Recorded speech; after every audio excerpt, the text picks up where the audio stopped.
Bonjour à tous et bienvenue dans cette vidéo spéciale bac de SVT. En préambule, je rappelle que le contenu du programme est disponible sur Internet.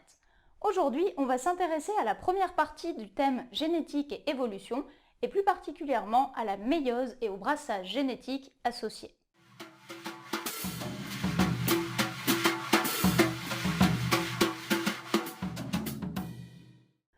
Dans les noyaux des cellules eucaryotes se trouvent différentes molécules d'ADN linéaires, les chromosomes. Ceux-ci sont associés par paires dans les cellules dites diploïdes et présents en exemplaires uniques dans les cellules dites haploïdes. Dans chaque cellule humaine, il y a ainsi 46 molécules d'ADN qui forment 23 paires de chromosomes et qu'on peut visualiser sur des karyotypes comme celui-ci.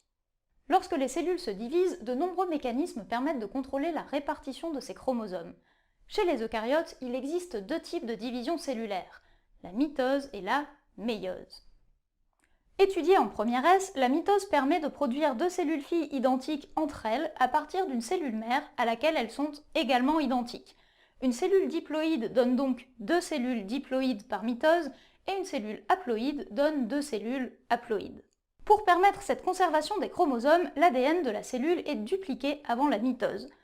Au cours d'un processus appelé réplication, une copie de chaque molécule d'ADN présente dans le noyau est synthétisée. Ces copies restent associées à leur modèle original et l'ensemble correspond aux deux chromatides identiques des chromosomes qu'on représente alors sous forme de X. Les deux chromatides d'un chromosome sont appelées des chromatides sœurs et sont reliées entre elles au niveau d'une région spécifique, le centromère.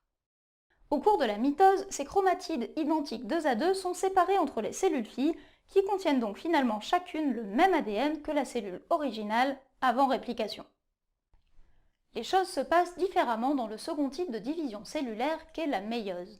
Celle-ci permet d'obtenir 4 cellules haploïdes à partir d'une cellule diploïde et intervient dans la formation des gamètes. Remarque, les cellules haploïdes ne peuvent pas se diviser par méiose. Comme la mitose, la méiose est précédée d'une phase de réplication de l'ADN et à son commencement, les cellules contiennent donc des paires de chromosomes à deux chromatides.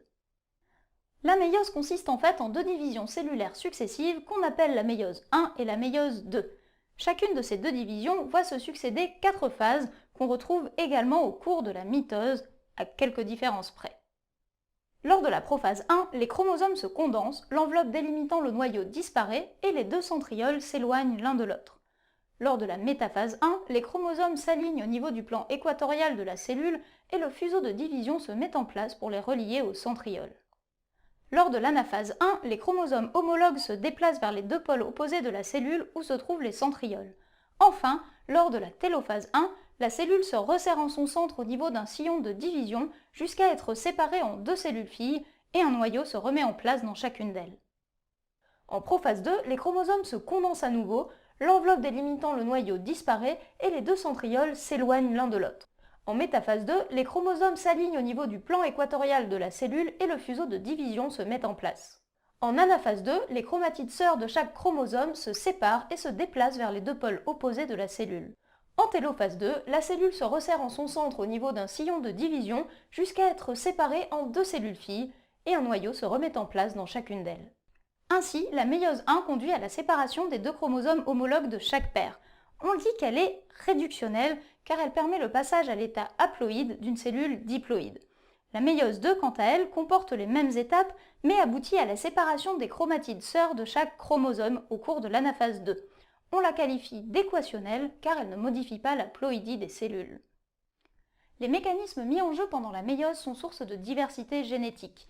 En effet, si les chromosomes homologues portent les mêmes gènes, ils ne possèdent pas nécessairement les mêmes allèles. La séparation aléatoire de ces chromosomes homologues pendant la méiose 1 aboutit donc à de nouvelles combinaisons alléliques. Prenons l'exemple théorique d'un organisme possédant deux paires de chromosomes. Disons que l'une porte un gène couleur et l'autre un gène forme, et que l'organisme soit hétérozygote pour ces deux gènes.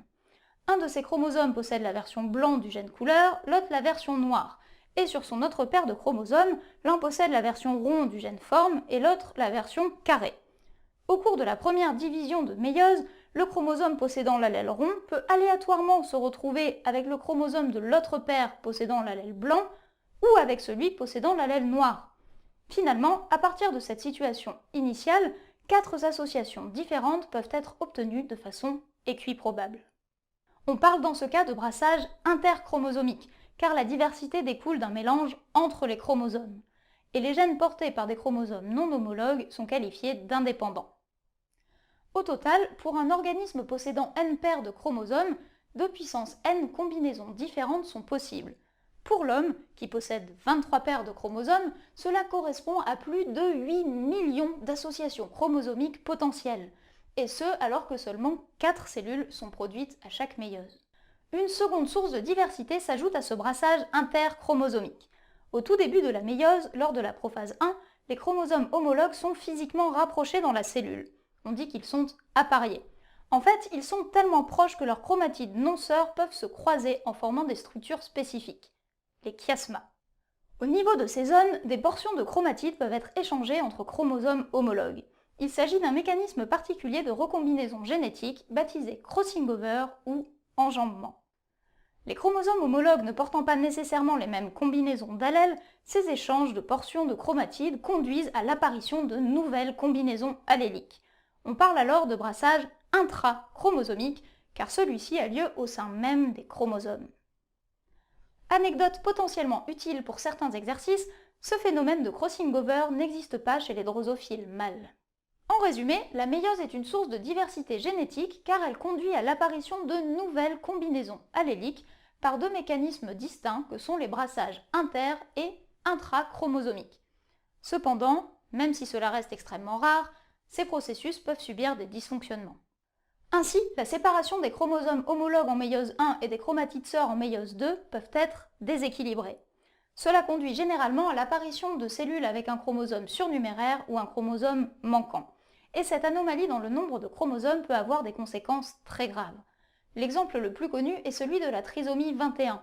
Un chromosome surnuméraire de la paire 21 entraîne un retard cognitif plus ou moins marqué et des modifications morphologiques. De leur côté, les chiasmas peuvent aboutir à des crossing over dits inégaux, c'est-à-dire à l'échange de portions de chromatides de tailles différentes. Au-delà des conséquences généralement néfastes, ce phénomène est aussi un moteur évolutif. En effet, il est à l'origine de familles multigéniques, des groupes de gènes issus de la duplication d'un même gène initial, dont certaines jouent des rôles fondamentaux, comme les gènes OX, impliqués dans le développement embryonnaire animal. On espère que cette vidéo vous aura été utile dans vos révisions. Si certains points restent encore confus pour vous, on vous invite à parcourir la liste de vidéos complémentaires présentes dans la description.